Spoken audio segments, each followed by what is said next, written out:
It's news time. Information is power. Be current. The news headline. The same people who chanted Sai Baba in 2015 are now chanting North is bleeding. What went wrong? When it comes to politics in Nigeria, President Muhammadu Buhari is one of the most famous men in the field because before and after the general elections in 2015 and 2019, we saw how the president was able to pull a massive crowd. The president got tagged as my Gaskia because of his integrity and his stance on corruption. I could recall vividly how people chanted Sai Baba in 2015, Next Level +4, and Baba Buhari Douda in 2019. This massive support for the president didn't just happen in the northern part of the country, but also in the west and south. We saw how he managed to pull a great crowd. Muhammadu Buhari, before entering Aso Rock, Nigerian citadel of power, assured Nigerians that he would do everything in his power to fight corruption, create jobs, and tackle insecurity, which was one of the Nigeria's challenges under former President Goodluck Ebele Jonathan. As the saying goes, the only constant thing in life is change. The story seems to be having a twist as some people came out to say that the president didn't keep to the promise he made to them in 2015 and 2019 respectively. They took to the streets to chant that North is bleeding and that the president was silent.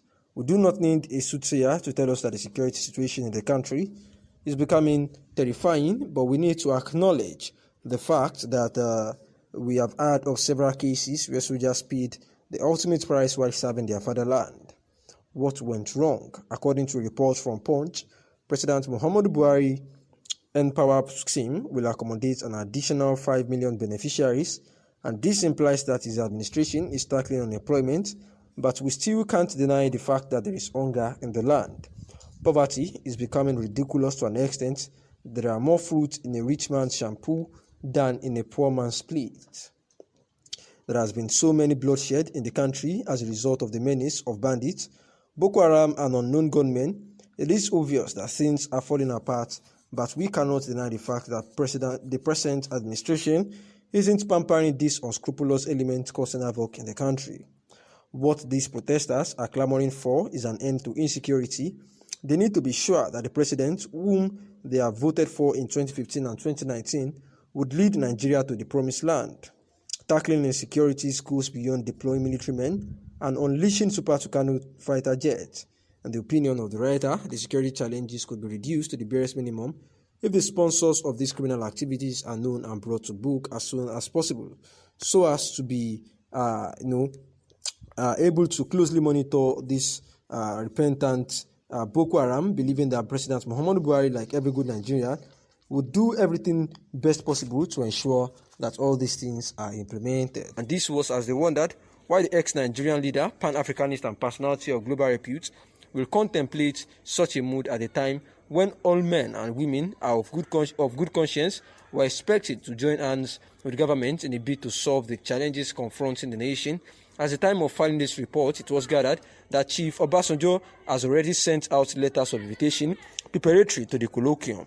Among the dignitaries invited to part of the conference, all things being equal, is a former head of state who has been actively involved in peace advocacy and national unity.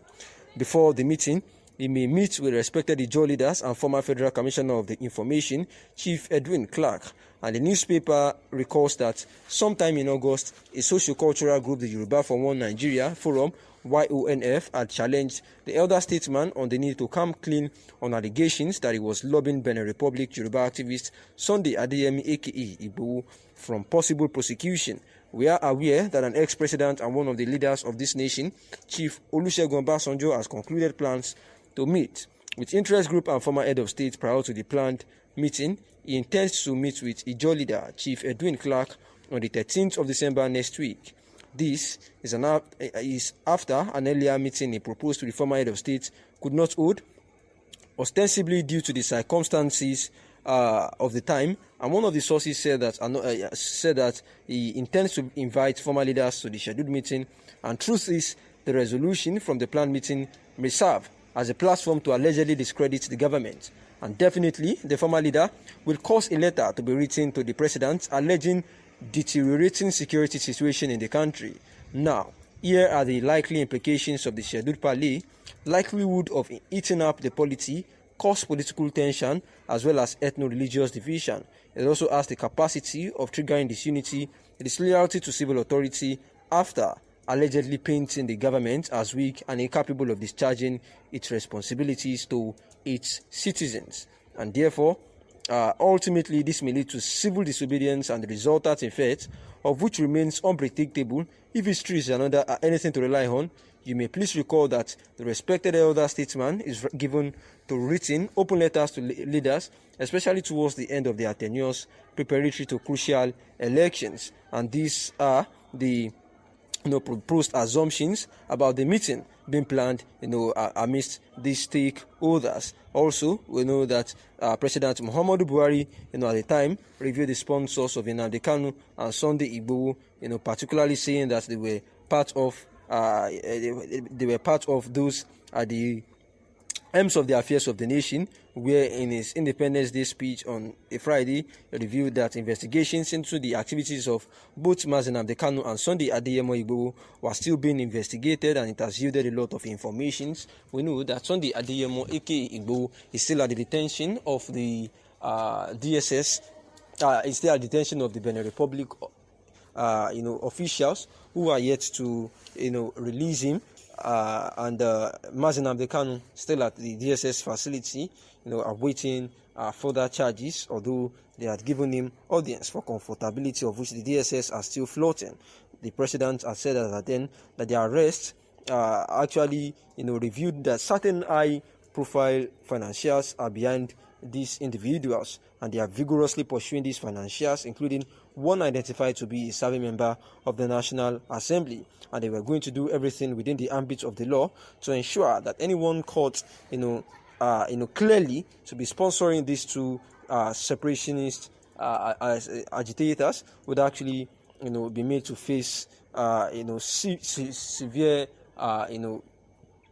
prosecution in the ambit of the law. We know that Sunday Adeyemo is actually a Yoruba Nation agitator who has been agitating for the Yoruba Nation to take hold and break away from Nigeria, insisting that the Yoruba Nation had actually been marginalized and there was need for the federal government to allow them, stay on their own. Likewise, in the same vein, Nnamdi Kanu, who is actually agitating for the indigenous people of Biafra nation, saying that they are also, being marginalized, and the country do not, support or assures them of a brighter future, and therefore they want to go on their own, as agitating for the federal government to allow a referendum and put into vote those who want to stay, with Nigeria, and those who want to break away once and for all, instead of forcing the unity of Nigeria on them. And therefore they had been arrested, and the next thing to do with them is what we are yet to unveil for now. Thanks for listening.